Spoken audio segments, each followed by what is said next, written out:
राधे राधे अथा YouTube channel पर हम आपका स्वागत करते हैं।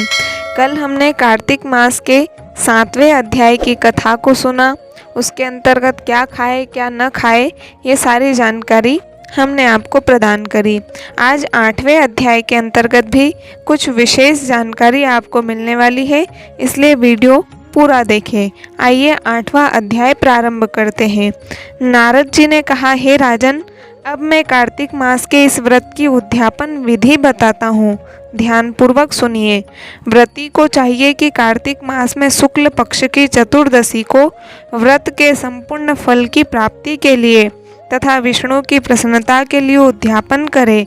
तुलसी के ऊपर चंदुआ बनाए, बंधनवार व फूलों से सुसज्जित करे, चवर से सुशोभित मंडप बनाए, चारों दरवाजों पर मिट्टी के बने हुए पुण्यशील, सुशील, जय और विजय 4 द्वारपालों को अलग अलग बैठाए। तुलसी की जड़ों में 4 रंगों द्वारा सर्वतोभद्र चक्कर बनाए। उसके ऊपर पंचरत्न नारियल रखे और शुद्ध वस्त्र से कलश ढके। फिर भगवान विष्णु का पूजन करे। द्वादशी को भगवान विष्णु जागे थे। त्रयोदशी को देवताओं ने उनके दर्शन किए थे। चतुर्दशी को देवताओं ने उनका पूजन किया था, इसलिए भगवान विष्णु की उद्यापन पूजा की जाती है। उस दिन संयम तथा शांत चित्त से व्रत करना चाहिए।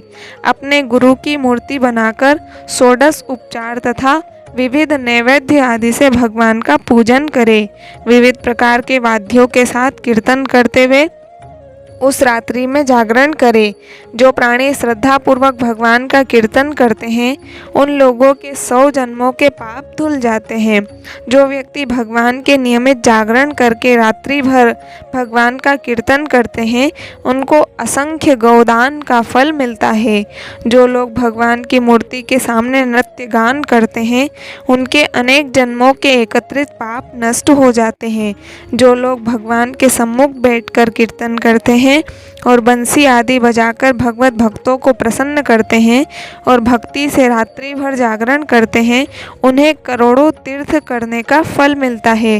पूर्णमासी को अपनी पत्नी सहित वेद पाठी ब्राह्मणों को या केवल एक ही श्रेष्ठ ब्राह्मण को उसकी पत्नी सहित बुलाए और उन्हें खीर आदि का मधुर भोजन कराए और यथाशक्ति दक्षिणा दे, क्योंकि पूर्णमासी को ही भगवान ने अपने भक्तों को वरदान दिया था और मत्स्य रूप धारण किया था।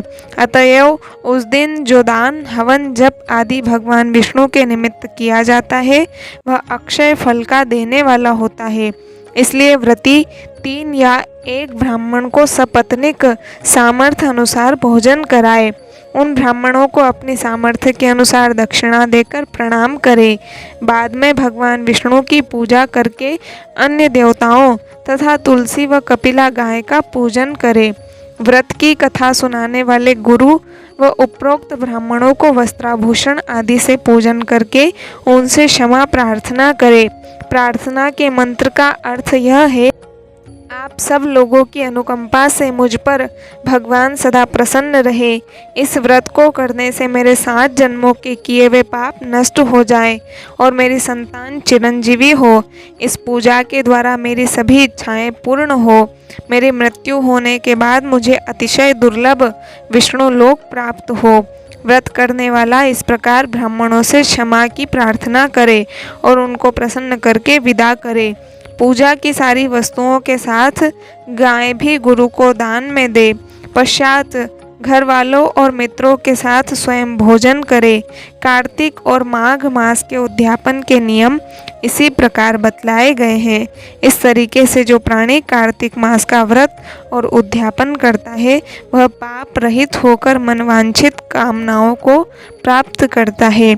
इस प्रकार हमने कार्तिक मास के 8वें अध्याय के अंतर्गत कार्तिक मास का व्रत करने वाले, नियम करने वाले को किस प्रकार से व्रत का उद्यापन करना चाहिए, ये जानकारी प्रदान करी। आपको अच्छा लगा हो वीडियो तो लाइक, शेयर और सब्सक्राइब ज़रूर करें। मिलते हैं अगले वीडियो में, तब तक के लिए सभी को राधे राधे।